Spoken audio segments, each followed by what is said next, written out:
ಅಯ್ಯೋ ಯಾರ್ದೋ phone ಸಿಕ್ಕತ್ತಲ್ಲ. First switch off ಮಾಡೋ ತಡಿ, ಫೋನ್ ಮಾಡಿಡ್ಯಾರ. ಫೋನ್ ಅಂಕೋ ಹೊಸದೈತಿ, ಯಾರ ಕೆಡ್ಕೊಂಡು ಯಾರೇ ನಮ್ಮ ಅಣ್ಣಾಗ ತೋರ್ಸಲ್ ತಡಿ. ಅಣ್ಣ ಏನು ಅಣ್ಣ ಅಲ್ಲಿ ಯಾರ್ದೋ ಫೋನ್ ಬಿದ್ದೈತಿ ಹೊಸದ, ಸ್ವಿಚ್ ಆಫ್ ಮಾಡೇನಿ. ಸಿಮ್ ತೆಗೆದೋಗಿಲೆ. ಇಲ್ಲೇ ಇಲ್ಲೇ. ಹೌದು, ಯಾರ್ಲಿ ಅದು ಫೋನ್ ಹೊಸದೈತಲ್ಲ, ಪಾಪ ಯಾರ ಕೆಡ್ಕೊಂಡೋಗ್ಯಾರನ. ಅದಕ್ಕೆ ಸಿಮ್ ತೆಗೆದೋಗಿಲ್ಲ ಅಂತಂದೆ ನಿನ್ಗೆ. ನಾವೇನೋ ಸಿಮ್ ತೆಗೆದು ಯೂಸ್ ಮಾಡ್ಬೋದ್ಲಿ, ಆದ್ರೆ ಸಿಮ್ ತೆಗಿಯೋಕ್ಕಿಂತ ಮುಂಚೆ ಆ ಸಿಮ್ ಎಷ್ಟು ಇಂಪಾರ್ಟೆಂಟ್ ಇರ್ತೈತಿ ಆ ವ್ಯಕ್ತಿಗೆ, ಮತ್ತು ಆ ಫೋನ್ ಎಷ್ಟು ಇಂಪಾರ್ಟೆಂಟ್ ಇರ್ತೈತಿ, ಆ ಫೋನ್ ಒಳಗಿನ ಡಾಕ್ಯುಮೆಂಟ್ಸ್ ಎಷ್ಟು ಇಂಪಾರ್ಟೆಂಟ್ ಇರ್ತಾವೆ ಅಂತ ಹೇಳಿ ನಮ್ಗೆ ಹೆಂಗೆ ಗೊತ್ತು.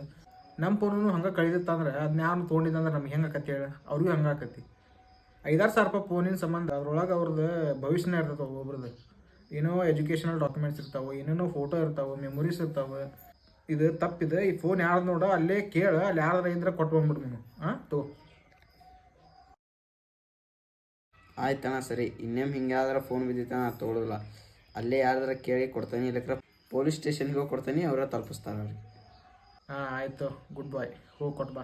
ಈ ವಿಡಿಯೋ ಮಾಡಿದ ಉದ್ದೇಶ ಏನಪ್ಪ ಅಂತಂದ್ರೆ, ಈಗ ಫೋನ್ ಕಳೆದಿರ್ತೈತಿ ರೀ, ಯಾರ್ದಾರ ಅಪ್ಪಿತಪ್ಪಿ ಬಿದ್ದಿರ್ತೈತಿ ರೀ, ಅದು ನಮ್ಮ ಕೈಗೆ ಸಿಕ್ತಂದ್ರೆ ಅಥವಾ ಬೇರೆದಾರ ಯಾರ ಕೈಗೆ ಸಿಕ್ತಂದ್ರೂ ಅದನ್ನ ಅವರು ಓನರ್ ಕಡೆ ತಲುಪಿಸುವಂಥ ಕೆಲಸ ಮಾಡಿಸ್ಬೇಕು ರೀ. ಯಾಕಂತಂದ್ರೆ ಮೊಬೈಲ್ 5,000 ರೂಪಾಯಿ ಇರ್ತಾವೆ, ಆದ್ರೆ ಅದ್ರೊಳಗಿನ ಡಾಕ್ಯುಮೆಂಟ್ಸ್ ಒಬ್ಬೊಬ್ರದ್ದು ಫ್ಯೂಚರ್ ಇರ್ತೈತೆ ಅದರೊಳಗೆ, ಮತ್ತು ಎಜುಕೇಷನಲ್ ಡಾಕ್ಯುಮೆಂಟ್ಸ್ ಇರ್ತಾವೆ, ಮೆಮೊರೀಸ್ ಇರ್ತಾವೆ.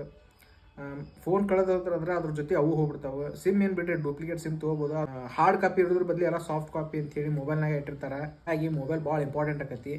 ಈಗ ನೀವೇನಾರ ನಿಮ್ಮ ಸಿಕ್ಕಿದ ಮೊಬೈಲ್ನ ಇನ್ನೊಬ್ರು ತಲುಪಿಸಿದ್ರೆ ಅಂದ್ರೆ ಅವ್ರು ನೆನೆಸ್ತಾರೆ ನಿಮ್ಮನ್ನು, ಹೊಳೆ ತಂದು ಕೊಟ್ರು ಅಂತೇಳಿ. ಹೆಸರು ಗಳಿಸ್ಕೊಳೋದು ಭಾಳ ದೊಡ್ಡ ಕೆಲಸ, ಹೆಸರು ಹಾಳು ಮಾಡ್ಕೊಳೋದು ಒಂದು ನಿಮಿಷದ ಕೆಲಸ ರೀ. ಈ ವಿಡಿಯೋ ನಿಮ್ಗೆ ಇಷ್ಟ ಆದರೆ ಲೈಕ್ ಮಾಡಿರಿ, ಶೇರ್ ಮಾಡಿರಿ, ಮತ್ತು ನನ್ನ ಚಾನಲ್ನ ನನ್ನ ಫಾಲೋ ಮಾಡಿರಿ ಇನ್ನೂ ಹೆಚ್ಚಿನ ವೀಡಿಯೋಗಾಗಿ. ಧನ್ಯವಾದಗಳು.